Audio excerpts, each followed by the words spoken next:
Au cours d'aujourd'hui, donc l'enregistrement est en cours, donc tout va bien. Donc aujourd'hui, de quoi va-t-on parler? On va parler de la couche physique. Donc vous avez vu la semaine dernière que l'architecture, une architecture réseau, en tout cas l'organisation des composants matériels et logiciels qui interviennent pour l'envoi des messages, d'accord, se fait au travers de quoi? Eh bien tout simplement se fait au travers d'une organisation que l'on a mise sous forme de couches, sous forme d'empilement, pour faciliter la représentation de ces couches.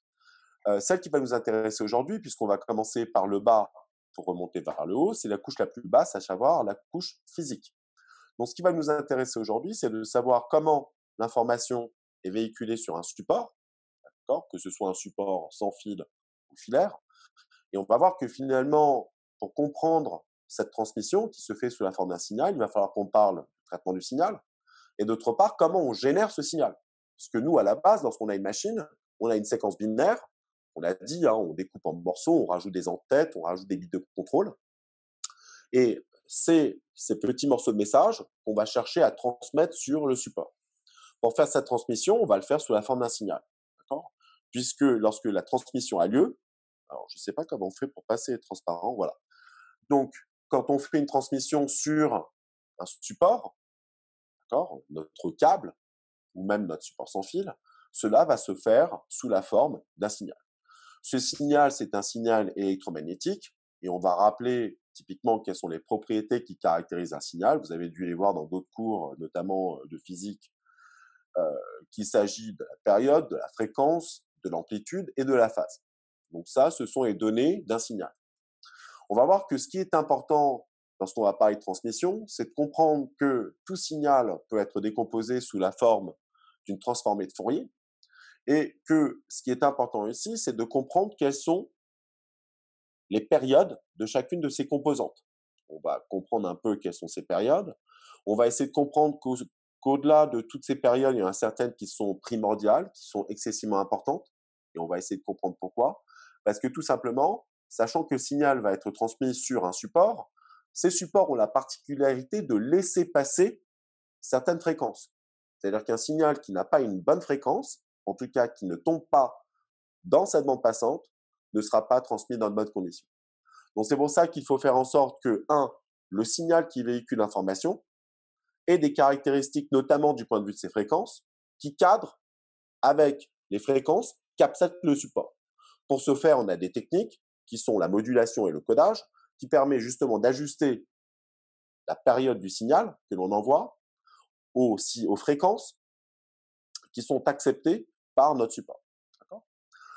Et donc, on va voir que ces techniques de transmission, on a la bande de base qui est la plus populaire lorsqu'il s'agit euh, de réseaux informatiques. Alors, commençons sans plus tarder. Donc, une onde électromagnétique, c'est quoi? C'est tout simplement donc un phénomène physique, hein, qui se déplace dans un milieu de propagation qui peut être le vide, l'air ou même le cuivre, hein, si on a un support filaire. Généralement, la vitesse de propagation d'un signal est de l'ordre de la vitesse de la lumière. D'accord, et justement, c'est parce que ce signal, ici, qui est représenté sous la forme, hein, comme vous voyez là, d'une sinusoïdale, eh bien, c'est grâce à ce signal et ces variations dans le temps que nous, en tant qu'informaticiens, on en profite pour faire passer l'information. Donc, c'est parce qu'on a ces variations que typiquement, on va utiliser cette propriété de variation pour faire transiter l'information. On peut tout à fait dire que, voilà, au niveau le plus haut, ça veut dire qu'ici, il y a un bit à 1 et ici, on a un bit à 0. D'accord, et donc, c'est grâce à ces variations. Et c'est ce que l'on va utiliser pour justement véhiculer de l'information. D'accord, donc, une onde se caractérise du point de vue de sa période, d'accord, période qui va nous permettre de calculer sa fréquence. Okay, sa phase, donc qui est représentée ici, hein, vous le voyez, le phi, donc ça c'est la phase, et l'amplitude, d'accord, qui correspond aux valeurs max prises par un signal. Donc nous, ce qui va nous intéresser, et passons dans le vif du sujet immédiatement, et comme vous avez vu cette semaine, ce que j'ai fait pour qu'on soit tous bien d'accord, j'ai mis une petite pastille que vous voyez ici en haut à droite pour vous dire que, attention, il y a un exercice dans le DM qui porte là-dessus. D'accord, donc dans le devoir de cette semaine, pour vous aider à repérer ce qui va être demandé au devoir et pouvoir faire la corrélation, j'ai mis une petite pastille. D'accord? Donc, lorsque je prends une fonction, dès lors qu'elle est périodique, d'accord? Donc, je regarde la gueule de la courbe et je vois quelle est sa période. D'accord? Eh bien, si cette fonction est périodique, d'accord? Donc, je regarde ses variations et elles se répètent de manière relativement continue. Eh bien, ce que je fais, c'est que j'utilise Fourier. Et Fourier, qu'est-ce qu'il me dit? Eh bien, il me dit que pour toute fonction, dès lors qu'elle est périodique, on peut systématiquement la décomposer sous la forme d'une somme de fonctions sinus et cosinus. Et donc, c'est ce qu'on voit ici sur le schéma. Hein. Vous voyez, il y a une constante plus des termes qui sont en cos et des termes qui sont en sin. Okay, donc, ce que l'on a ici, c'est que dès lors que j'ai ma période, donc ici le f0 est déterminé à partir de la période du signal. Donc, si je connais la période de mon signal, je connais sa fréquence, qu'on va appeler la fréquence fondamentale. Eh bien, je peux donc décomposer cette fonction sous la forme d'une somme de cosinus, sachant que ce qui va varier ici, vous voyez, c'est une somme qui est pondérée avec des coefs, d'accord, AN et BN, que je peux calculer. Donc, pour faire ces calculs, tout ce qu'il suffit de faire, c'est tout simplement de prendre la valeur de notre fonction à chaque fois et de faire l'intégration telle que le calcul qui vous est donné ici. Bon, ça paraît un peu abrupt, mais c'est relativement simple à calculer puisqu'on sait tous faire une intégrale de cosinus et de sinus. Alors, vous allez voir en TD, on va prendre un exemple et vous verrez que c'est vraiment pas compliqué. Mais ce que je veux que vous ayez bien compris, au-delà du calcul des intégrales qui, je sais, peut vous inquiéter, mais le plus important, c'est de comprendre la force de ce que cela signifie. Donc, pour ce faire, je préfère vous donner directement un exemple. Et là, je ne comprends pas pourquoi on n'arrive pas à voir la fonction. Elle ne s'affiche pas dans ce PowerPoint. Bon, peu importe. Donc, normalement, il y a une fonction ici hein, que je vais représenter parce qu'on la voit mal. Alors, je suis désolé, je fais le tracé à main levée, donc ce n'est pas évident. Donc, disons que j'ai une fonction ici qui est un créneau. Parce qu'un signal, hein, ça peut être un créneau comme ça peut être quelque chose de totalement sinusoïdal. Dans notre cas, on a pris un exemple qui est tout simplement un exemple de créneau. Est-ce que c'est une fonction qui évolue au cours du temps? Oui. Et on voit bien qu'ici, il y a une période, puisque le signal se reproduit à l'identique avec une période qui est ici de grand T. D'accord? Okay. Donc, on va poser F0, la fréquence qu'on va appeler la fréquence fondamentale, qui correspond donc à cette période que l'on a identifiée. On va caractériser cette fonction et on voit bien que la fonction prend deux valeurs, la valeur plus 1 et moins 1, selon les plages de valeurs données ici pour t. D'accord? Donc, on voit bien hein, que entre 0 et t sur 2, on a une valeur de plus 1. Et entre t sur 2 et grand T, qu'est-ce qu'on a? Eh bien, on a tout simplement une valeur de moins 1. Et ça se répète à l'infini. D'accord? Ce qu'on fait, c'est que typiquement, on va appliquer à des composés de Fourier, c'est-à-dire les fameuses formules qu'on avait avant. D'accord? Et si on se rappelle, c'est-à-dire que ici, j'ai t, je vais donc découper cet intervalle en deux, en ayant un intervalle qui va de 0 à t plus 2, plus un autre intervalle qui va de d plus 2 à grand T, et la valeur de gt va être plus 1 dans un cas, moins 1 dans l'autre. Et donc, ce que j'ai à intégrer, c'est un plus cos ou un moins cos, selon que je suis entre 0 t sur 2 et t sur 2 grand T. D'accord? Donc, le calcul, je l'ai fait. D'accord? Et ce qu'on obtient, on obtient typiquement que le coefficient AN est tout le temps nul. Donc, est-ce qu'on a des composantes en cosinus? Non, c'est ce que nous dit Fourier. On a par contre deux cas de figure où selon que n est pair ou impair, la valeur de Bn qui correspond au coefficient des sinus n'est pas le même, plus une constante qui est à zéro. Donc, c'est-à-dire que si on résume la formule que nous donne Fourier pour ici ce créneau, ce signal électromagnétique, on constate qu'on obtient donc cette formule-là lorsque n est impair. Vous allez me dire, bon, très bien, tout ça pourquoi? Tout ça, tout simplement parce qu'il est important de comprendre que, comme vous le voyez ici, dans ce sinus, d'accord, vous voyez que chaque composante correspond à une fréquence qui est multiple de la fréquence fondamentale. Et ce qu'on va faire, c'est que on va calculer les valeurs de AN et BN, justement, sachant que pour chaque valeur de N, vous voyez qu'on va tomber sur une fréquence qui est multiple de F0. Et grâce à ça, qu'est-ce qu'on va faire? Eh bien, on va calculer ce qu'on appelle le spectre fréquentiel. Donc, on a notre fonction périodique, donc on connaît les paramètres AN et BN, et grâce à ces coefficients, des cos et des sines, on va calculer un spectre de fréquence. Il faut savoir qu'il existe 3 types de spectres de fréquence. Donc, on a le spectre d'amplitude, de puissance et de phase. Et il est important de comprendre que typiquement, selon les valeurs de nos coefs, AN et BN, on va remarquer que pour certaines valeurs de N, ces coefs sont plus ou moins importants. Et c'est ce que le spectre va nous permettre de déterminer. Donc, ça veut dire que si un signal se décompose en sinus et cosinus, chacun avec des fréquences multiples de notre fréquence de base, eh bien, grâce au coef, on va savoir que certains composants, certains cos, certains sines, sont plus importants que d'autres. Je vais vous le montrer. Donc, on calcule, donc ici, j'ai pris le choix de faire le spectre d'amplitude. Le spectre d'amplitude, c'est calculé pour toutes les valeurs de n, d'accord? Pour n égale à 1, n égale à 2, n égale à 3, etc., etc., etc.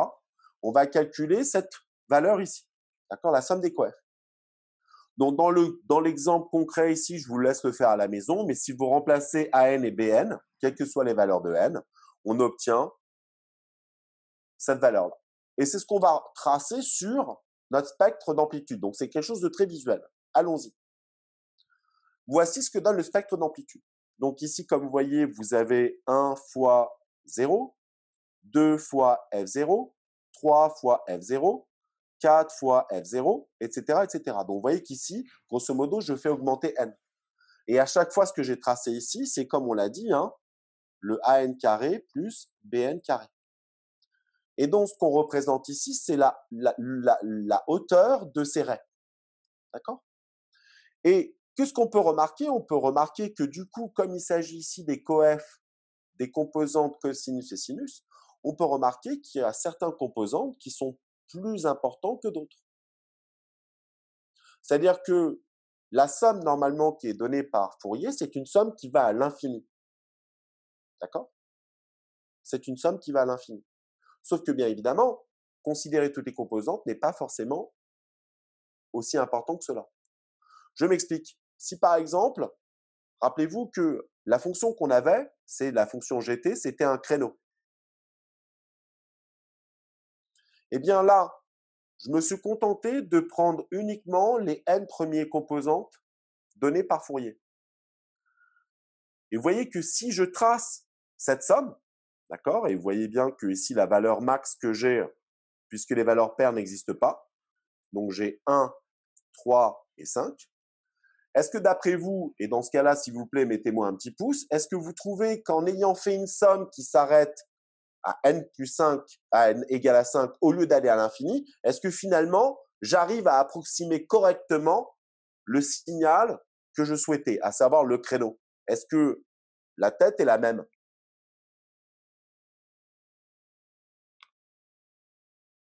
Est-ce que tout le monde comprend la question? Est-ce que vous trouvez qu'ici, le fait d'avoir tracé mes sinus m'ont permis d'approximer le créneau que je cherchais à approximer sous la forme d'une transformée de Fourier? Ça a l'air d'être le cas, n'est-ce pas? Donc du coup, ce que ça veut dire que typiquement, il est important de se retrouver ici en disant que, comme l'avait montré le spectre de Ray, et je reviens en arrière, on nous avait montré que, regardez ici, ça, ce sont des composantes qui sont très importantes. Et que, au pire, ça va continuer à décroître. Donc ça veut dire que les composantes qui vont au-delà de 5 ne sont pas primordiales quand il s'agit de retracer l'allure de mon créneau. Donc ça veut dire quoi? Ça veut dire que le signal, pour qu'il soit fidèle au créneau que j'ai, il faut qu'on puisse avoir au moins ces fréquences-là transmise sur mon support. D'accord?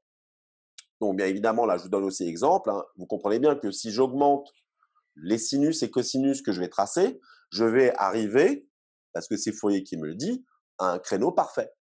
Mais pour nous, l'important, c'est que l'allure générale de la courbe, ok, soit respectée sur mon support. Ok? Donc, ce qui veut dire, c'est que faire du n égale à 5 ou du n égale à 21, ça n'apporte pas beaucoup plus de précision. Puisque moi, ce qui est important, c'est de savoir quand est-ce que j'avais un 1, un 0, un 1 et un 0. C'est tout. D'accord? Donc, le fait d'avoir des angles droits parfaits ne change pas grand-chose, sachant que moi, ce qui m'intéresse, c'est de savoir qu'il y a des changements ici d'état. D'accord? Donc, voilà.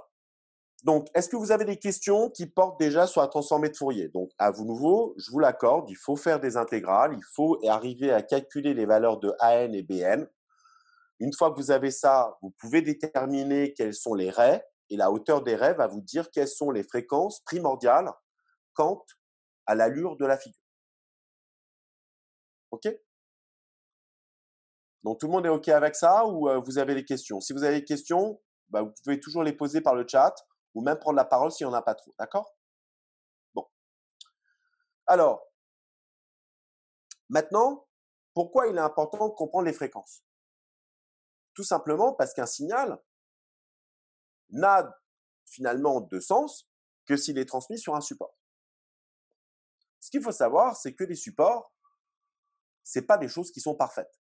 Ça veut dire quoi par là? Ça veut dire que si par exemple je parle dans l'air, vous pouvez m'entendre jusqu'à 10, 15, 20 mètres. Au-delà de ça, vous n'arrivez plus à m'entendre. Pourquoi?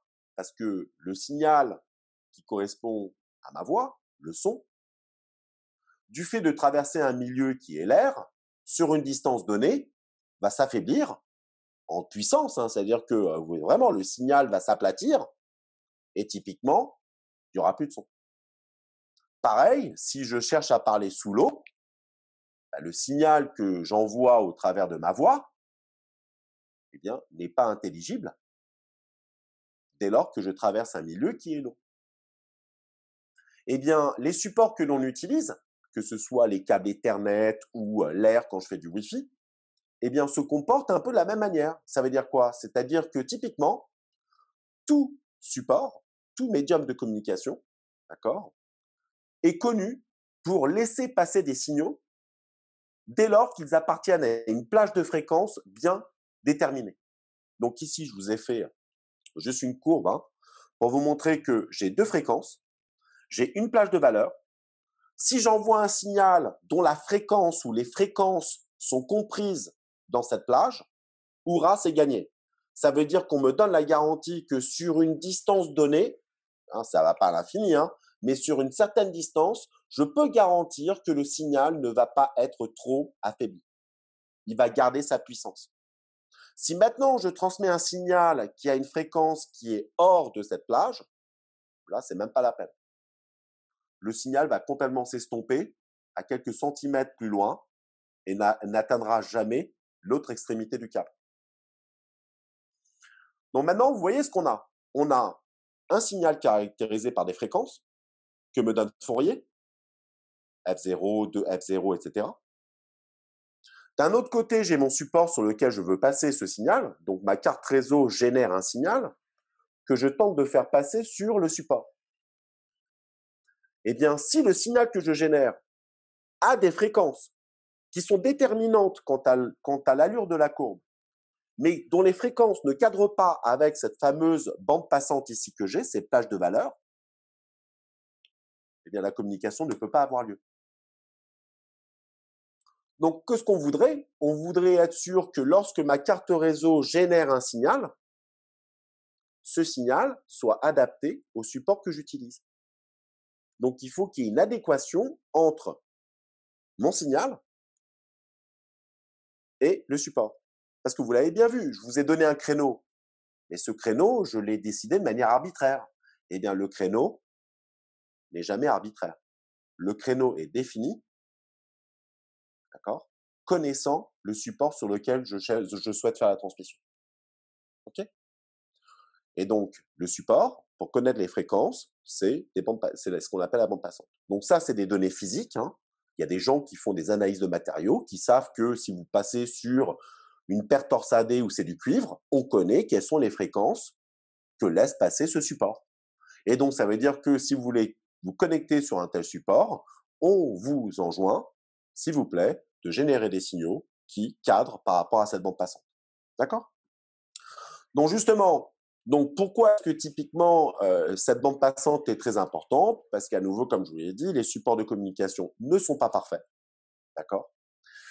Pourquoi? Parce que dès lors que je me mets sur un support, eh bien, le signal peut être assujetti à de l'affaiblissement, c'est-à-dire que les crêtes vont s'aplatir. Et dans ce cas, je vois plus les transitions pour savoir où sont les bits de 0 qui passent de 0 à 1. Il y a un déphasage, donc ça veut dire que le créneau va se décaler. Il peut y avoir du bruit qui fait que ça va rajouter un pic à un instant donné qui ne fait aucun sens à ce moment-là. Donc tout cela fait que ces défauts vont limiter la qualité de la transmission. Donc c'est-à-dire que mon signal qui est censé être parfait, que moi j'ai généré tout beau, eh bien dès que je le mets sur mon support, dès lors que je le transmets, au bout de quelques mètres, il va complètement s'écrouler. Il sera inintelligible. D'accord? Donc c'est pour ça qu'il est important d'avoir des techniques de transmission qui puissent être adaptées aux caractéristiques du support. Et pour faire cette transposition, c'est-à-dire cette adéquation entre générer un signal qui s'adapte au support, on a plusieurs techniques. On a les techniques qu'on appelle de transposition en fréquence, on va les détailler, ou ce qu'on appelle les transmissions en bande de base. Et dans les réseaux informatiques, principalement, ce qu'on fait, c'est du bande de base. D'accord? Donc l'autre, je vous en parle, parce qu'historiquement, il est important de comprendre que oui, sur le téléphone à l'époque, c'était pas du numérique. Je parlais, ma voix, c'était un signal qui était transformé sous la forme d'un signal sur mon support, même si tout est passé en numérique aujourd'hui. Et donc, typiquement, au lieu d'avoir ça, on a ça, quoi. D'accord? Bon. Sauf qu'il faut parler un peu des deux. OK? Mais nous, à la fin, c'est ça qui va nous importer. OK, donc, bon, je parle un peu des phénomènes parce que j'ai pas envie trop de les passer sous silence, mais ce qu'il faut avoir compris, c'est que tous ces phénomènes dont on a parlé, l'affaiblissement, à savoir que mon signal va s'écraser. D'accord? Le déphasage, ça veut dire quoi? Ça veut dire que au lieu d'avoir à des instants réguliers la crête, ben, ça peut se décaler. Et donc, ça veut dire quoi se décaler? Ça veut dire que dans ce cas-là, je vais avoir un déphasage. Au lieu de comprendre un 0, je vais comprendre un 1. Ah, c'est trop bête, hein? Donc, et ensuite, des éléments perturbateurs, parce que, à nouveau, hein, vous le savez, si vous utilisez Wi-Fi avec un micro-ondes qui fuite à côté de vous, vous perdez votre signal. Pourquoi? Parce que ça va se brouiller. Donc ça, c'est les bruits environnants qui font que ça va perturber la transmission et modifier votre signal. Okay. Donc, il est important de voir que typiquement, tous ces phénomènes, la plupart du temps, sont d'autant plus marqués pour des fréquences particulières. Quelles fréquences? Celles qui sont hors de la bande passante. C'est pour ça que si vous envoyez un signal en respectant la plage de fréquence acceptée par votre signal, vous êtes à l'abri des problèmes qui pourraient se poser en termes d'affaiblissement, de déphasage ou de perturbation. Donc pourquoi est-ce qu'il est important depuis le début d'avoir analysé nos signaux du point de vue de leur période ou de leur fréquence? Pourquoi? Parce qu'aujourd'hui, on sait qu'un support se comporte plus ou moins selon les fréquences. OK. Donc, bon, ce qui est important aussi, alors attention ici c'est mal passé, donc ce qui est important de comprendre, c'est justement, sachant que on a toujours un signal est assujetti à du bruit, on a une formule que l'on appelle la formule de Shannon, qui tombe au devoir, donc il faut bien l'avoir compris, donc ici aussi petite pastille qui vous montre qu'il y a un deuxième exercice qui va porter dessus. D'accord? J'espère que ça vous aide, hein. C'est bien pour vous ou pas? Vous pouvez mettre un petit pouce. Est-ce que vous êtes OK? Ouais, je pense que ça vous permet de repérer un peu les choses. Donc maintenant, qu'est-ce que nous dit Shannon? Donc attention, on avait Fourier, maintenant on a Shannon. Alors qu'est-ce que nous dit Shannon? Donc déjà, ce qu'il faut savoir, c'est qu'on a cette formule ici.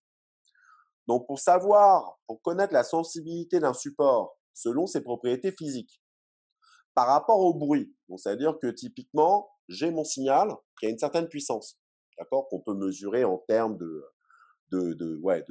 crête de puissance, quoi. On voit à quel point le signal est puissant. Et en même temps, j'ai du bruit environnant, genre de l'éclair, un micro-ondes et des choses comme ça, eh bien, ce qu'on peut montrer ici, c'est typiquement, il y a une espèce de rapport ici qui peut soit être exprimé en décibels, d'accord? Donc, on parle généralement d'un rapport en termes de décibels, ou ce qu'on va vous dire typiquement, c'est le rapport puissance du signal, puissance du bruit, d'accord? Que l'on peut donc calculer à partir de cette valeur en décibels. Donc, on va vous dire, hein, tel support, un rapport signal-bruit de 3 décibels. Bon, c'est les physiciens qui nous donnent cette valeur. Donc, typiquement, à partir de ça, ce que vous allez faire, vous allez en déduire le rapport de puissance. Donc, ici, vous avez une petite manip à faire, hein. Si vous connaissez SB, ben, soit vous utilisez la formule de droite, d'accord, pour en déduire le rapport puissance. Vous voyez ce que je veux dire? C'est que si vous avez SB, SB est égal à ça. Donc, si vous voulez avoir PSB, hein, il suffit de faire l'opération inverse.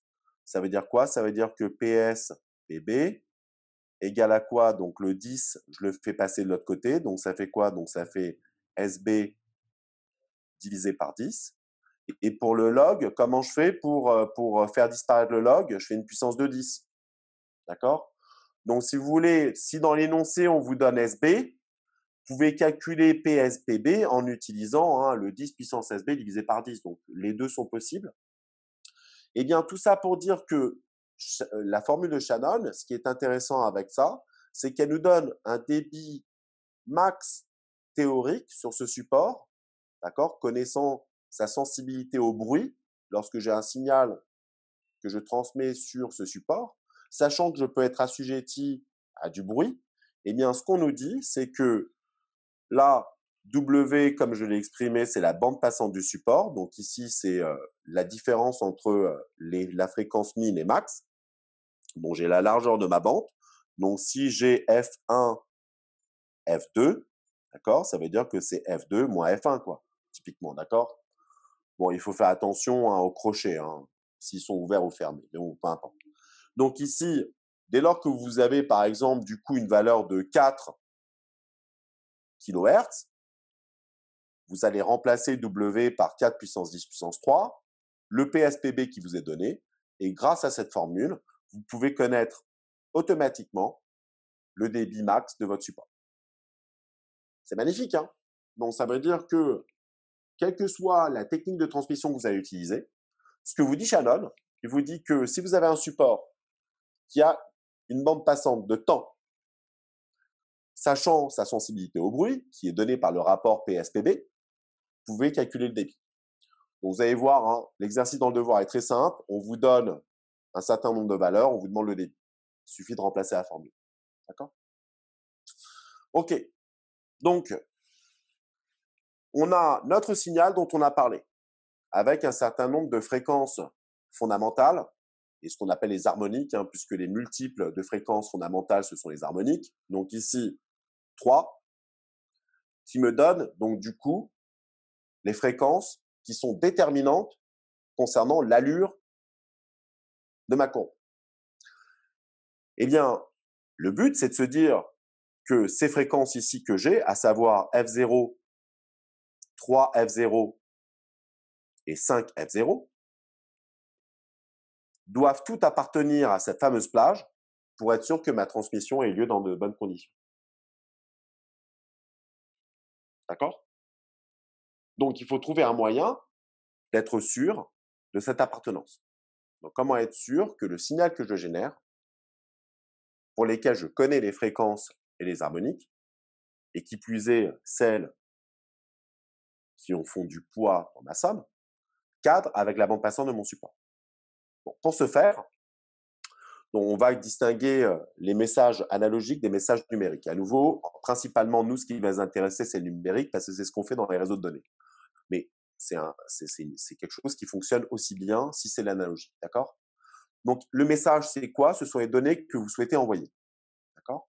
Donc, ces données, elles peuvent être soit analogiques, c'est ce que je fais quand je parle dans le micro. D'accord? Ma voix, c'est un message analogique. qui, aujourd'hui, est numérisé sous la forme d'un message numérique, mais qui, dans certains réseaux, peuvent être transmis sous forme analogique. Donc, c'est pour ça qu'il ne faut pas non plus automatiquement penser que quelque chose d'analogique doit directement être numérisé. À nouveau, le réseau téléphonique, pendant très longtemps, c'était un message analogique, d'accord, qui restait analogique. Bon. J'ai les messages numériques, et les messages numériques, bien évidemment, c'est des valeurs discrètes. Et c'est pour ça que généralement, ça, on va le coder sous la forme d'un créneau, où je vais faire passer des bits. D'accord? Donc, deux types de messages. Un message analogique peut aussi être numérisé sous la forme d'un message numérique, mais on peut aussi le transmettre sous la forme d'un message analogique. Donc, le but, comme on l'a dit, et c'est ce qu'on va faire au niveau de la couche physique, c'est de faire du codage. Donc, attention, là, c'est juste une flèche. Hein. Bon.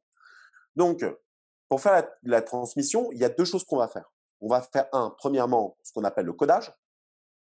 Et deuxièmement, ce qu'on va faire, c'est la modulation. Donc, qu'est-ce qu'on entend par là? Donc, lorsqu'on fait du codage, ça veut dire qu'on va prendre des groupes de bits. D'accord? On va prendre un certain nombre de bits. Et ces bits, je vais les encoder sous la forme d'un symbole. Alors, vous allez me dire, ouais, mais c'est un peu compliqué, monsieur. Pas vraiment. Tout ça, pourquoi? Parce qu'on va voir qu'on peut avoir plusieurs niveaux. Donc, on le verra tout à l'heure, donnez-moi une minute. Et une fois qu'on a nos symboles, d'accord, on va les moduler pour les faire passer sous la forme d'un signal. D'accord? Donc, voici les deux fonctions principales. Donc, bit, codage, symbole, symbole, modulation sous la forme d'un signal. C'est juste pour vous montrer les boîtes. Donc, qu'est-ce qu'on entend par modulation?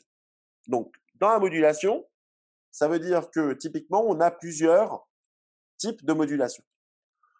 Donc, comme vous vous rappelez, notre but, c'est de faire en sorte que le signal que je veux transmettre cadre avec les fréquences de mon signal. Qu'est-ce qu'on peut faire?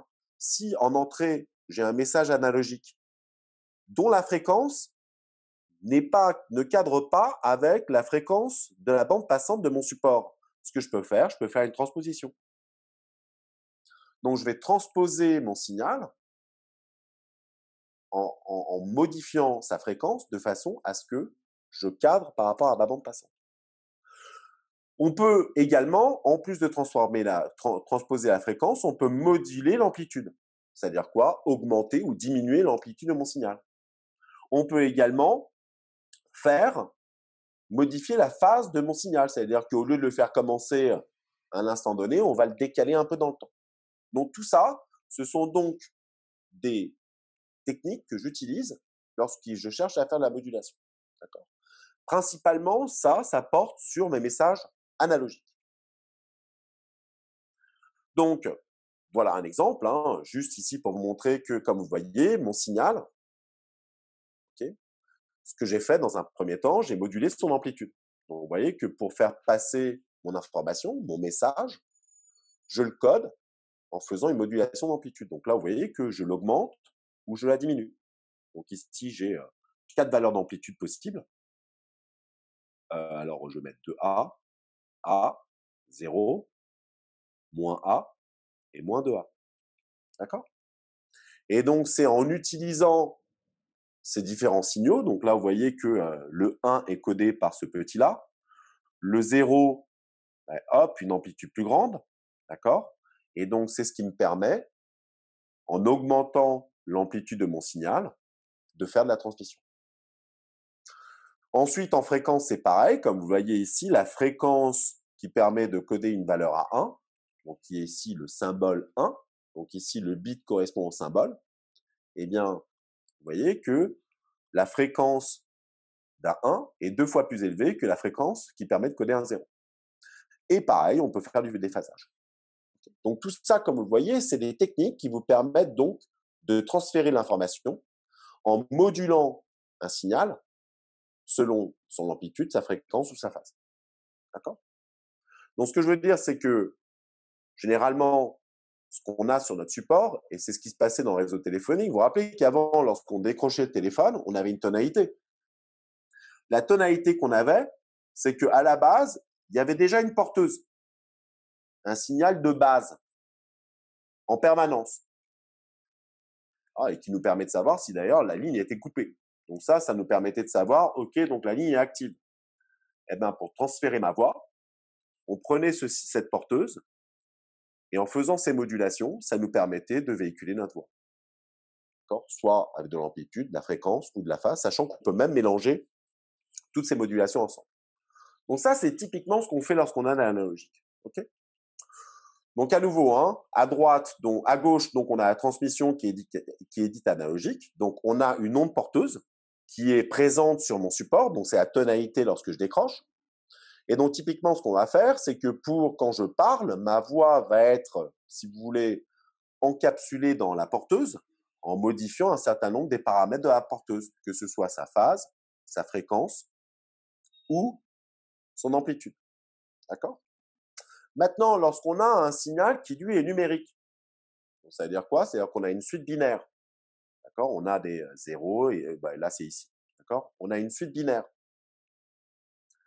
Eh bien, généralement, ce qu'on a lorsqu'on est sur un réseau informatique dans ce cas-là, ce n'est pas une porteuse comme sur un réseau téléphonique à l'époque, mais on a un créneau de base. On a une fonction rectangulaire, c'est-à-dire que si vous branchez l'oscilloscope, même s'il n'y a pas de transmission en cours, ce que vous pouvez observer, c'est un créneau de base. Et donc, typiquement, pour véhiculer sur ce créneau l'information que j'ai en particulier, eh bien, on va faire ce qu'on appelle une transmission en bande de base. Donc ici, on parle de bande de base tout simplement parce que le créneau déjà à la base a des fréquences qui sont adaptées à la bande passante. Et donc, notre but, c'est de faire quoi? C'est typiquement d'altérer l'aspect rectangulaire, d'accord? Vous voyez, en faisant des petits décalages, etc. Tout ça dans le but de faire quoi? De faire en sorte que les bits que j'ai à envoyer, d'accord, sont mappés sur les différents créneaux que j'ai déjà présents sur mon support. Donc, ça veut dire qu'ici, je n'ai pas besoin de modifier ou de faire de la modulation de fréquence, puisque le créneau déjà à la base est à la bonne fréquence, à savoir celle de la bande passante du support. D'accord? Donc voilà. OK? Donc vous allez me dire, oui, mais on a parlé de symboles tout à l'heure. Oui, alors effectivement, là, ce qu'on a fait, c'est un codage simple où chaque bit est associé à un état. Mais ce qu'il faut savoir, c'est que le choix de dire, par exemple, que le 0, c'est en haut et qu'en bas, j'ai des bits à 1, ça résulte d'un choix de codage. Et ce qu'il faut savoir, c'est qu'on a plusieurs techniques de codage. D'accord? Et donc, si on regarde, hein, et à nouveau ici, ça c'est un supérieur, donc c'est K supérieur à 0, K supérieur à 0. Donc, un codage, c'est quoi? C'est prendre une suite binaire, d'accord, et utiliser un certain nombre de symboles qui vont permettre donc, pour des groupements de bits, de les faire correspondre à un symbole. Et suite à cela, chaque symbole va être associé sur mon créneau, comme vous voyez en bas, à un état particulier. Donc, vous voyez qu'ici, mon créneau, lui, a plusieurs états, moins V, plus 3V. Et donc, typiquement, ce qu'on a fait ici, c'est qu'au lieu de transmettre par état, par niveau, un seul bit, on va transférer plusieurs bits à la fois. Et ce groupement de bits que j'ai pour chaque état, c'est ce qu'on va appeler un symbole. OK? Donc, tout simplement ça, d'accord? C'est-à-dire qu'à nouveau, notre codage n'est pas forcément que binaire. Il peut y avoir plusieurs codages. Donc, allons-y. Donc, prenons un exemple simple hein, pour commencer. Codage, où effectivement, on va parler de valence pour savoir le nombre d'états. Ici, le nombre d'états, il n'y en a que 2. Donc, si on a 2 états, par état, on ne peut avoir qu'un seul bit. Soit le bit 0, soit le bit 1. Et chacun occupe un état. Donc, ça veut dire quoi ici? Ça veut dire que la fameuse fonction rectangulaire que j'ai, connaissant le codage que j'utilise, à savoir un codage relativement simple, va me permettre de dire que grâce ici à cet alphabet, un bit à 1, c'est un état A plus V. Un bit à 0, c'est un état à 0. C'est-à-dire qu'il n'y a pas d'impulsion électrique. Je reste à plat. Et donc, vous voyez que typiquement, cette séquence binaire ici, grâce au codage que j'ai utilisé, où finalement, un symbole correspond à un bit, me donne le signal qui vous est présenté dessous. D'accord? OK? Vous avez des questions ou ça va? C'est bon pour la plupart? Je vérifie s'il y a des gens qui sont en attente en même temps là, parce que j'ai vu qu'il y a des gens qui sont arrivés un peu en retard. OK. Bon, je vois quelques pouces levés. Bon, on reviendra dessus, vous inquiétez pas, on a beaucoup de temps sur ce cours. Prenons un deuxième exemple et dans ce cas-là, on va prendre justement un codage qui, lui, se fait à 4 niveaux. D'accord? Donc M, hein, c'est juste la valeur qu'on appelle la valence. C'est le nombre d'états, d'accord, de notre signal rectangulaire. OK? Donc là, comme vous le voyez, on va non seulement agir sur la longueur d'un créneau, où je vais faire passer non plus un seul bit, mais plusieurs bits, okay, mais également sur l'amplitude, puisqu'ici, je vais avoir plusieurs états simultanés. Donc ici, à nouveau, hein, je me dote d'un espèce de dictionnaire où je vais définir des symboles. Mes symboles, c'est les valeurs que j'ai ici. 0, 0, 0, 1, 1, 0, 1, 1. Et par convention, parce que le codage me dit de le faire, je vais tout simplement associer à chacun des créneaux, okay, la valeur binaire du symbole que j'utilise. Okay, donc ici, comme on le voit, hein, sachant qu'on avait un 1, le 1, 1, c'est moins 3, donc j'ai un 1 ici. D'accord? Donc ici, le codage se fait sur 4 niveaux. Très bien, ça veut dire que ma carte est capable de gérer 4 voltages, 4 niveaux de voltage différents, et donc me permet donc d'envoyer des symboles où, à présent, au lieu d'avoir un bit par état, j'ai plusieurs bits. Ok, donc qui peut me dire, alors typiquement, on va essayer de complexifier un peu, donc prenons la valeur, si j'ai M, quelle que soit la valeur de M, d'accord? Si je vous donne la valence de mon codage, comment est-ce que je peux déterminer le nombre de bits par symbole? Bits par symbole. Est-ce qu'il y a une formule magique qui pourrait éventuellement nous aider à connaître, les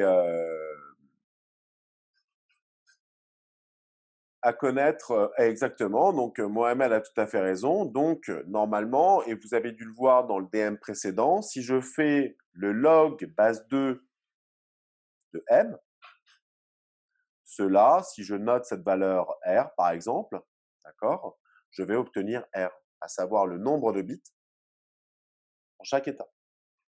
Donc, vous voyez, si j'ai 4, log base de 2 de 4, d'accord, sachant que 4, ça s'écrit 2 puissance 2, et bien c'est bien égal à 2. Vous êtes d'accord? Donc voilà. Alors, c'est pour cela que, notamment au TD, vous verrez que bon, il y a un certain nombre d'informations supplémentaires qui sont associées à ça. Donc, on peut soit raisonner en termes de débit binaire, où je vais regarder par durée de transmission le nombre de bits que j'ai, et comme ça calculer le débit binaire. Donc, soit j'ai cette information-là. Donc, si je reviens sur l'exemple précédent, ça veut dire que si ici je connais la valeur TB, c'est-à-dire la durée de transmission d'un bit, je suis capable de calculer le débit binaire. D'accord? Par contre, généralement, ce qu'on fait lorsqu'on a plusieurs symboles, quand on a plusieurs bits par symbole, ce que l'on fait également, c'est que l'on peut calculer ce qu'on appelle le nombre de baux. Et pour ceux qui, à l'époque, avaient acheté des modems ADSL et autres, ou même des modems 64K de l'époque, bah, généralement, vous avez pu remarquer que sur certains équipements, on vous donne pas la valeur en bits par seconde, mais on vous donne ça en termes de baux, justement. Bah, les baux, c'est pourquoi? C'est que typiquement, au lieu de calculer le débit binaire, vous allez calculer ce qu'on appelle la rapidité de modulation. Et cette rapidité de modulation, c'est tout simplement non pas le nombre de bits, mais de symboles que l'on peut envoyer par seconde. D'accord? Donc, si on reprend l'exemple précédent, on essaie de comprendre ce que l'on vient de voir. OK? Donc, et je ne sais pas comment faire pour les nettoyer. Alors si, voilà, comme ça j'ai nettoyé, c'est plus propre. Donc ici, disons, on va se donner une échelle, d'accord? Si ici, par exemple, je vous dis que ça, c'est égal à 10 puissance moins 3 secondes. OK? Donc, quel est le débit binaire?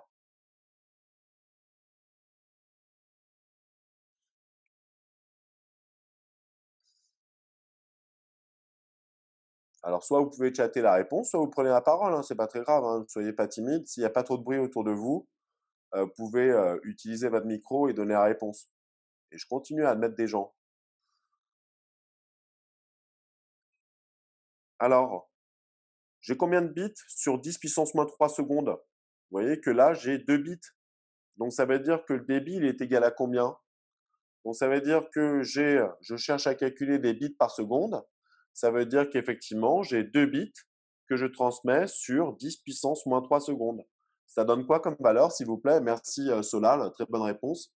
Donc, ça donne quoi? Alors, moi, je ne suis pas bon en calcul mental, mais normalement, ça devrait nous donner 2 kilobits par seconde. On est d'accord? Vous pouvez mettre un petit pouce pour être sûr que je n'ai pas écrit une bêtise sur le transparent, que je le corrige comme on est enregistré, ça ferait tâche quand même. Merci Ibrahim. Merci Hi. Ok, Kenny, merci. Solal, merci. Très bien. Parfait. Alors maintenant, comme on l'a dit, dans ce codage, ça représente également un symbole. On est d'accord? Merci Ludmilla.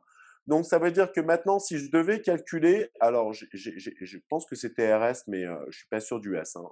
Donc maintenant, si je devais donner non pas la valeur en kilobits par seconde, on vous la demande en beau. Donc maintenant, qu'est-ce qu'on va on va calculer non pas le nombre de bits, mais de symboles. Donc ici, par tranche de 10 puissance moins 3 secondes, on a combien de symboles?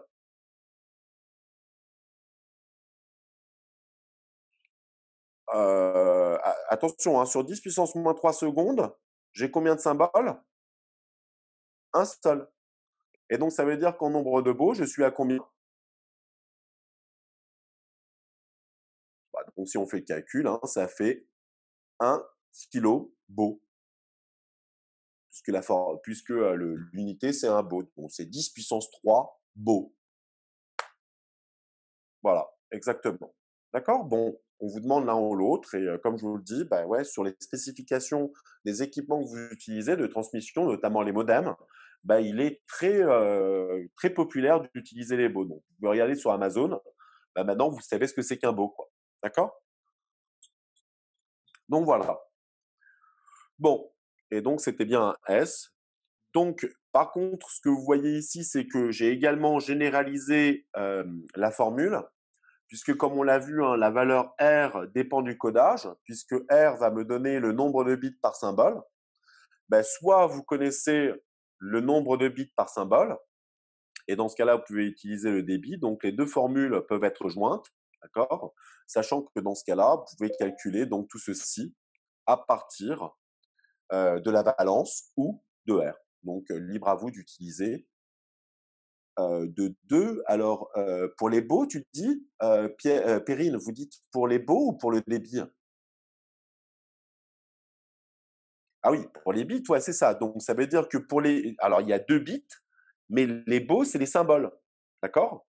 Exactement. Les symboles ont 2 bits. Donc, ça veut dire qu'on l'a dit, hein, le débit binaire, c'est 2 bits sur 10 puissance moins 3.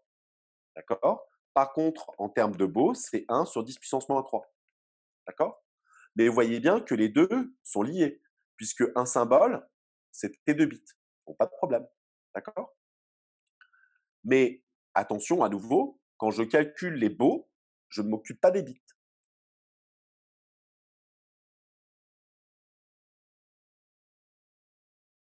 Oui, quand vous achetez exactement, et tout à fait, bah, oui.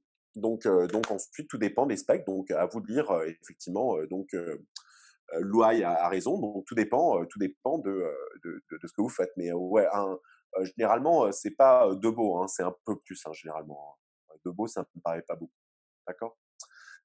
Donc voilà, bon, bah, écoutez, ça aussi, c'est un exercice qui sera en TD, mais je ne pense pas qu'il y en ait, donc je n'ai pas mis de petits DM, donc vous inquiétez pas, mais en tout cas, c'est juste une généralisation, d'accord? OK? Donc c'est juste une généralisation, donc vous inquiétez pas, ici, c'est juste pour vous montrer que selon le codage, sachant que la plupart des temps, les codages qu'on va utiliser, ils ont une valence de 2. D'accord? Donc c'est vraiment plus simple. Mais attention, c'est pas systématique. Donc ça se généralise à des codages où je peux avoir plusieurs états, donc une valence supérieure à 2, strictement supérieure à 2, où effectivement, dans ce cas-là, j'ai des symboles à plusieurs bits. Et donc, le débit binaire peut être donné soit en rapidité de modulation, soit en termes de débit binaire. D'accord? Donc tout dépend si vous connaissez le codage au point de connaître le nombre de bits par symbole ou si vous avez uniquement le nombre de symboles. D'accord? Bon, voilà. Donc généralement, comme je l'ai expliqué, donc dans les réseaux informatiques, la plupart des codes de bande de base qu'on utilise sont des codes à 2 niveaux, sachant qu'il existe aussi à 3 niveaux, donc ternaire. Ok, donc ici, j'ai donné quelques exemples. Donc, j'imagine qu'il y en a un certain nombre dont vous avez déjà entendu parler, j'imagine. Ces noms-là doivent vous parler. Bon, il y a des règles, hein, mais généralement, c'est relativement simple à comprendre et à coder. D'accord? Mais voici, hein, ceux qui sont les plus usuels, sachant qu'à nouveau, hein, le binaire est important. Il y a un certain nombre de propriétés qui sont généralement toujours associées au choix du codage que l'on désire, d'accord? Et les choix, par exemple, sont faits alors je ne sais pas si j'ai gardé transparent ou effectivement donc, un codage est plus ou moins bon selon un certain nombre, d'informations. Donc les informations sur la qualité qui sont, généralement, plus ou moins, importantes, c'est quoi? C'est la fréquence, d'accord? Donc c'est la plage de fréquence qu'on utilise. Donc parfois, il y a certains codages qui ont tendance à être trop écrasés. Bah, généralement, on préfère qu'ils soient le plus étroit possible, d'accord? Ensuite, il y a ce qu'on appelle, la répartition de la puissance en fonction de la fréquence. D'accord? Il faut les connaître, non, on vous enverrez, un exemple en cours, mais non, en cours. En TD, vous enverrez un exemple, donc non, inutile de les connaître en détail. D'accord, Mathilde?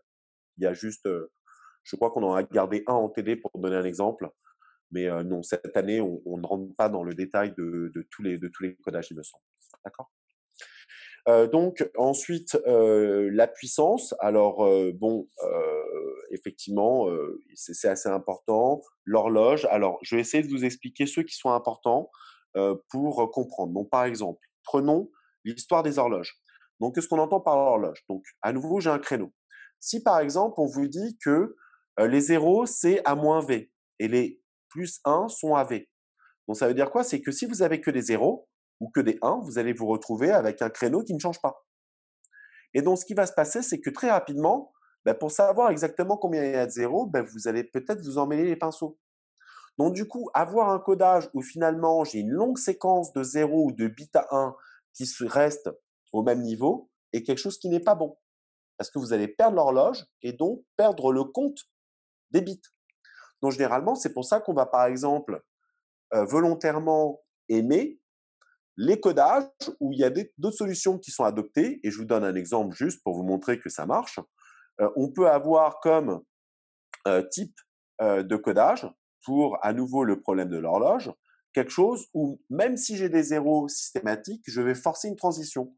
Donc par exemple, il existe des codages où par période, si c'est un 0, ce sera un front descendant.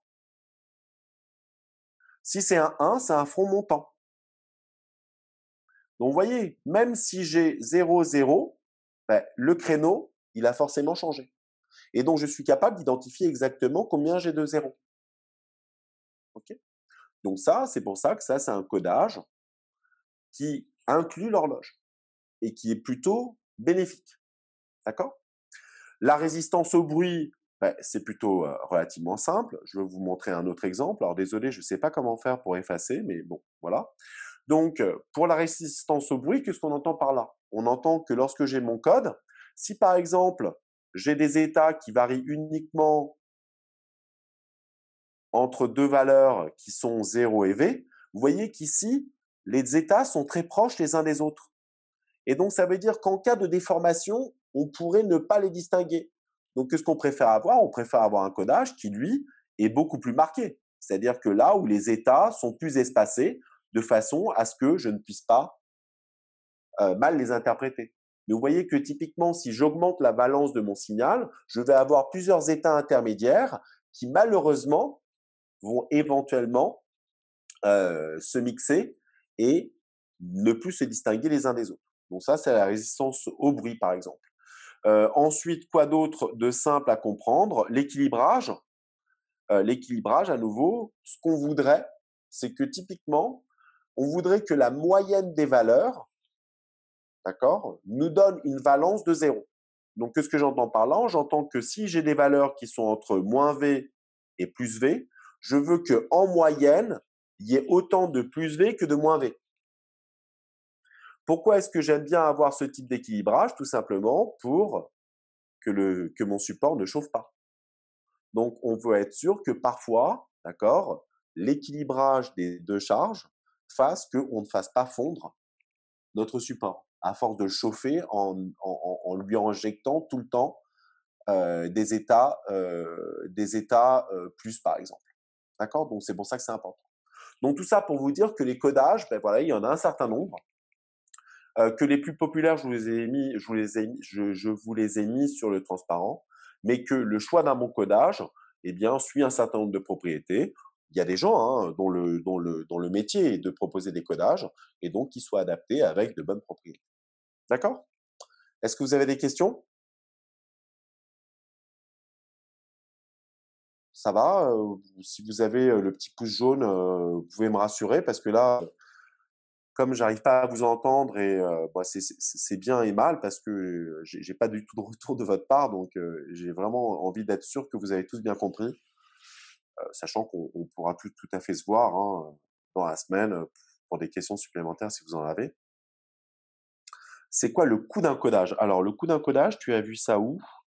Euh, le coût, euh, tu as vu ça quelque part, Ibrahim? L'histoire du coût? Ah oui, coût et vitesse, d'accord. La complexité. Alors, effectivement, le coût, c'est le coût en termes de comment dire de génération du codage. Donc, si tu veux, il y a certains codages, et là, j'ai pas donné exemple, qui par exemple se basent sur la valeur du bit précédent. C'est-à-dire qu'il faut qu'il y ait une espèce de mémoire qui va faire que un bit qui est certes à 1 ne sera pas forcément codé de la même manière selon la valeur du bit d'avant. Donc, tu vois, la complexité, là, elle est encore plus élevée parce qu'il faut que tu maintiennes des états qui va faire que la valeur d'un bit 1 à ce moment dépend de celui d'avant ou même de quelques bits au préalable. Donc, c'est ça ce que je veux dire par coût. D'accord? Tu vois, il y a des choses qui sont beaucoup plus coûteuses en termes d'énergie, d'accord, ou en termes de mémoire, qui fait que quelque part, il faut que tu te rappelles du passé. C'est bon, Ibrahim? Ça répond à ta question? Voilà, ouais, effectivement, c'est une bonne question, mais comme je ne suis pas rentré dans le détail de tous les codages, mais il y aura certains ouais, où la valeur d'un zéro, bah, ce n'est pas forcément un plus V. Ça dépendra d'un certain nombre d'autres informations. D'accord? Voilà pour ces histoires de codage.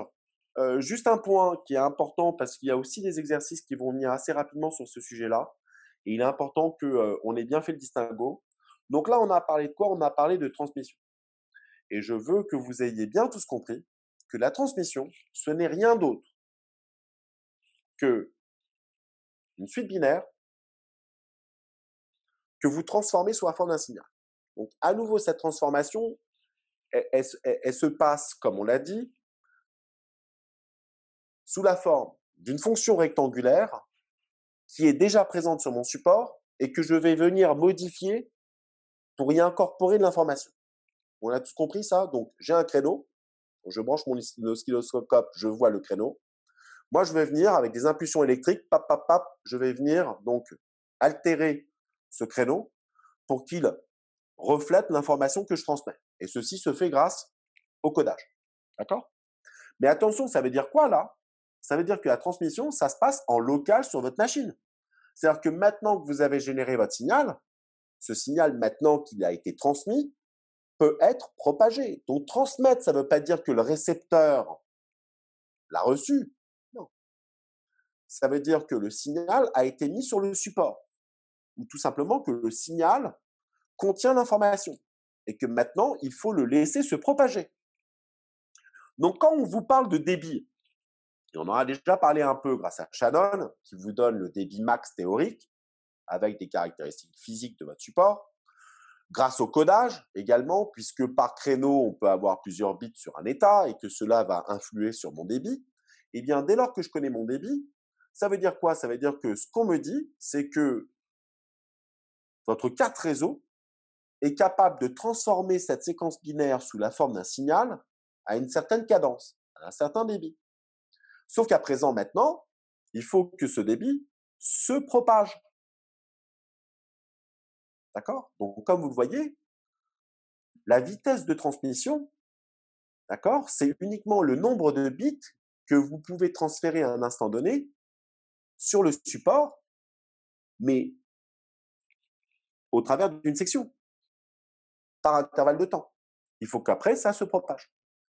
Donc, pour représenter les choses visuellement de manière plus claire, alors je ne sais pas si c'est plus clair, mais c'est classique dans les bouquins réseau, on parle généralement, on vous représente le schéma de cette façon-là. Et ici, il y a une notion qui est excessivement importante dans l'informatique et qu'on va voir tout au long du cours, donc j'en parle dès maintenant, mais vous le verrez plus tard aussi. Donc à nouveau, j'ai une séquence binaire, d'accord? Donc ça, c'est le résultat de quoi? De mon fichier que j'ai coupé en morceaux, j'ai rajouté des en-têtes et j'ai des petits morceaux de fichiers. Ces morceaux-là, au niveau le plus bas, on appelle ça des trames. Regardez le cours d'introduction qu'on a fait. Donc ici, grâce à ce que l'on a vu, le codage et la modulation en bande de base, je vais pouvoir transmettre ces bits sous la forme d'un créneau.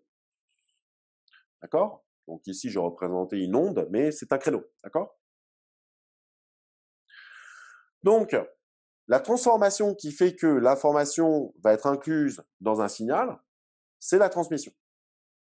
Et ça, c'est le débit qui me dit combien de bits je peux mettre sur le support. Une fois que c'est fait, il faut que ce signal se propage. D'accord? Donc ici, j'ai mon temps de propagation. D'accord? Donc, la vitesse de propagation, elle, est donnée par la distance de mon support et par la vitesse à laquelle se propage le signal. Comme on l'a dit, c'est généralement de l'ordre de la vitesse de la lumière.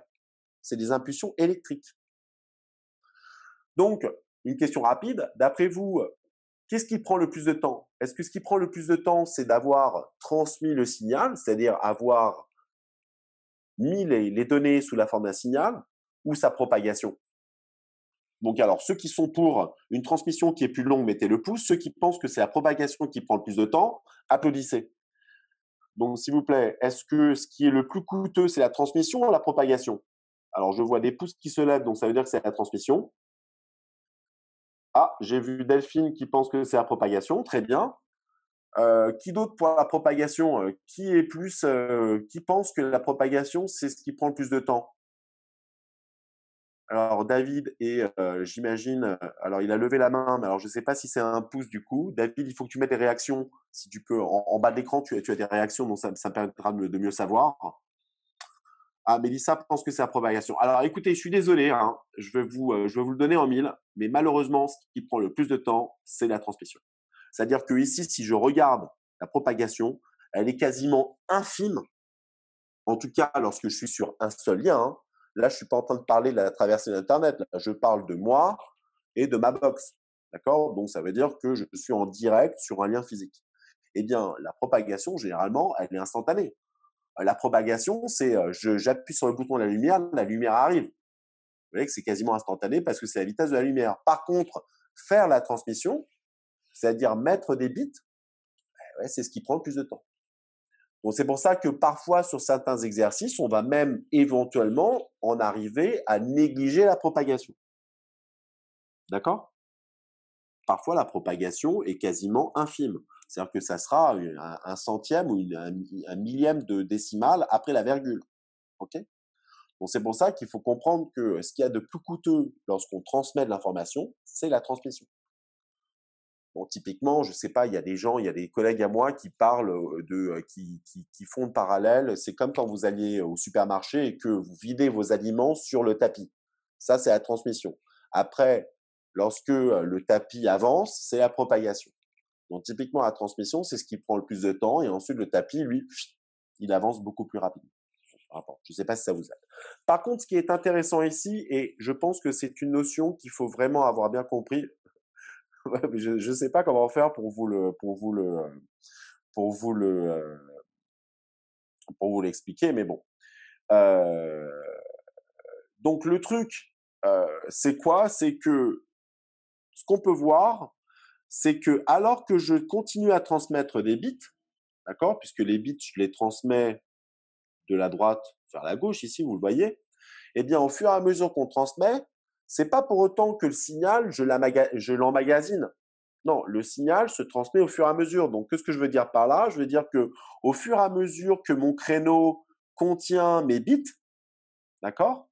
Eh bien, le signal, lui, va commencer à se propager. Donc, vous voyez que parallèlement à la transmission, j'ai la propagation qui a lieu.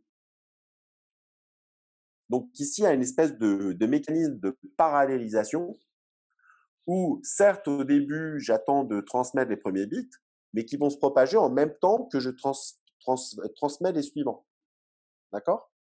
Et donc, typiquement, vous voyez que lorsque je transmets les derniers, ben, j'en ai un certain nombre qui ont déjà été reçus et que ceux-là vont se propager au fur et à mesure. D'accord? En anglais, donc c'est un vocabulaire qui est très compliqué à traduire et je ne connais pas le mot parfait qui existe en français pour traduire ce phénomène. C'est ce qu'on appelle le pipelining. D'accord? Donc, ça veut dire qu'ici, je parallélise le fait que je transmets en même temps que je propage. Donc, sans pipelining, le schéma, il aurait eu quelle tête? Ben, il aurait eu la tête suivante. Ça veut dire qu'il faut que je transmette et qu'après, je propage. Non, ça ne se passe pas comme ça. D'accord? Donc ici, ce n'est pas deux choses décorrélées. On mélange les deux. D'accord? OK? Donc ça, c'est vraiment important. Pipelining et j'ai mis deux N, c'est ça? Oh là là, n'importe quoi. Alors, je suis pas un pipelining. Ouais, bah ouais, il y a une faute d'orthographe. D'accord? OK, donc faites très attention. Donc le pipelining, c'est quelque chose. Oui, bah oui, effectivement. Ouais, non, mais j'ai écrit n'importe quoi. Bon, regardez, grâce à Hainam, il a mis l'orthographe correcte dans le chat. Donc je vous invite à regarder ce qu'il a dit. Donc ça, c'est important. Oui, c'est ça. Non, c'est pas du tout ça. Ouais, effectivement. Donc mon orthographe était pas bonne, mais en tout cas, c'est une notion qui est excessivement importante, qui apparaît à plusieurs endroits en informatique, pas seulement en réseau. Et si vous avez, est-ce que quelqu'un a une traduction d'un autre cours? Est-ce que vous avez vu un mot français qui pouvait traduire cette notion-là ailleurs dans d'autres cours?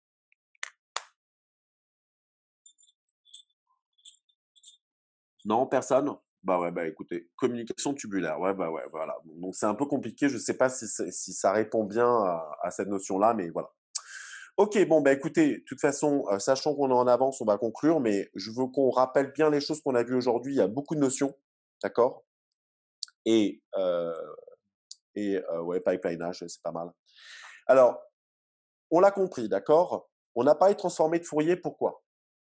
Parce qu'on le sait maintenant, un signal peut être décomposé en plusieurs composantes, en une somme de sinus et cosinus. C'est une somme qui est pondérée.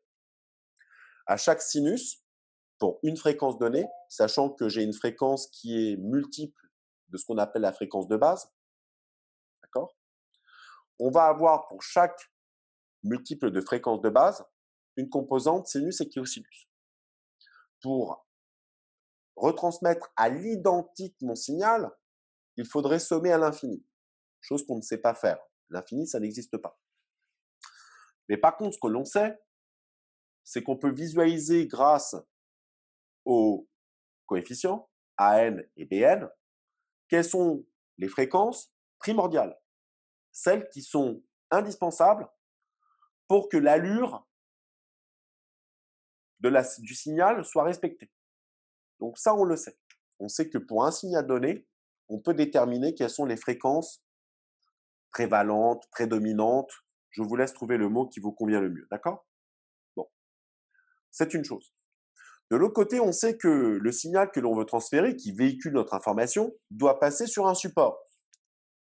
Bon. Sauf qu'un support, c'est pas parfait. On l'a vu, un support est caractérisé par ce qu'on appelle une bande passante. Une bande passante, ce n'est rien d'autre qu'une plage de fréquences. Et qu'est-ce qu'on nous dit? Et ça, c'est une définition, hein, c'est lié aux propriétés physiques et chimiques, d'accord, de mon support.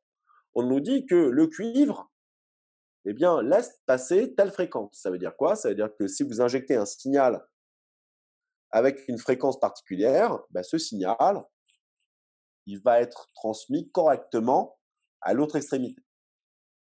Si vous ne respectez pas les fréquences, si votre signal n'a pas une fréquence qui appartient à cette plage, le signal, il est inintelligible au bout de quelques centimètres.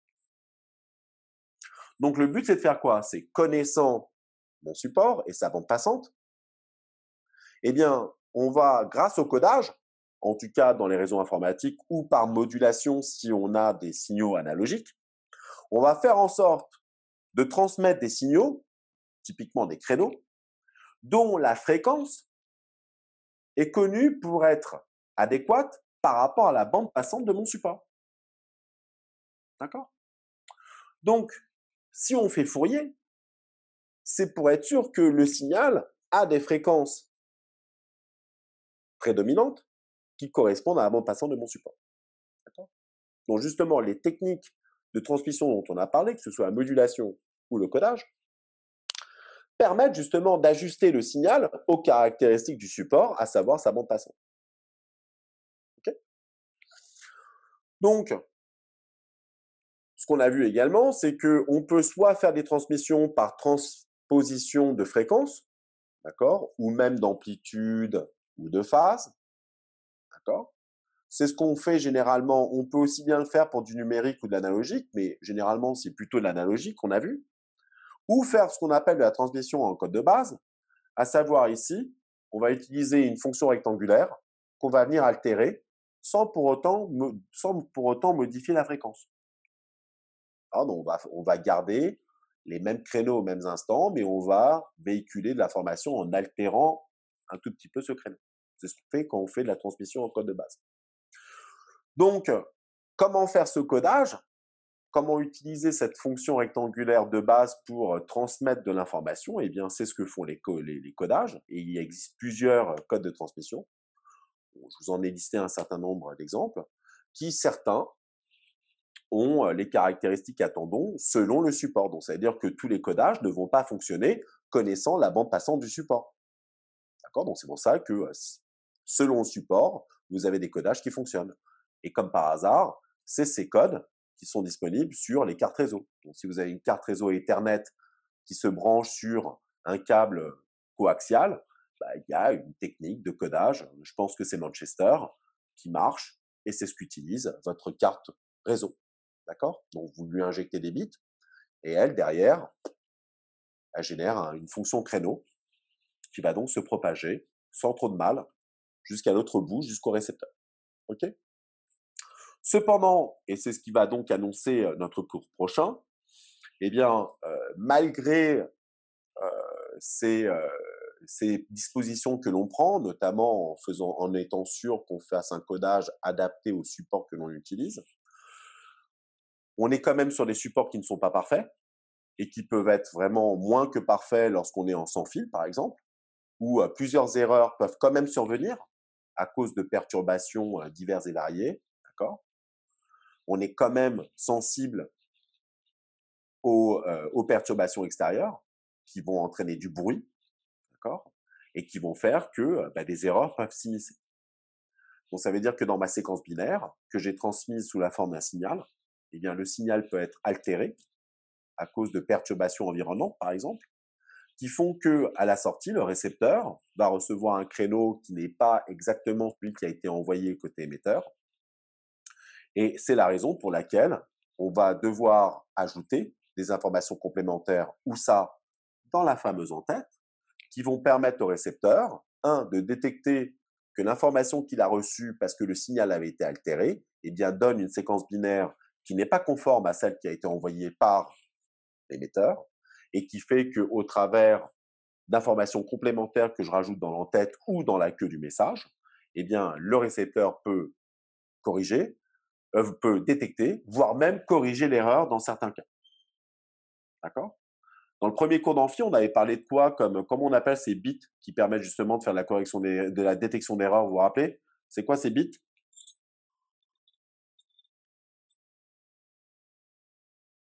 Ouais, les bits papier bulle. Alors, vous avez bien aimé la truc, ouais, exactement. Ouais, c'est ce que j'appelle le papier bulle. Moi, c'est pour éviter la casse. Mais bon, généralement, on a dit que par exemple, dans un protocole comme Internet, on utilise quoi? C'est quoi le champ? J'avais mis un mot anglais, vous vous rappelez ou pas? Le checksum? Ouais, exactement. D'accord, ouais, c'est ça. C'est le checksum, donc c'est des bits hein, que je rajoute. Bon. On va voir qu'il y a des méthodes assez simples et d'autres beaucoup plus complexes. Et c'est ce qu'on va voir dans le cours prochain, où c'est des calculs assez hard, mais qu'on peut faire puisque là, on est au niveau de la carte physique. D'accord? Donc, c'est des calculs matériels où on peut solliciter pas mal de calculs assez complexes. Et je vous le donne en mille, ça va faire intervenir des divisions polynomiales. On va continuer avec les maths la semaine prochaine encore.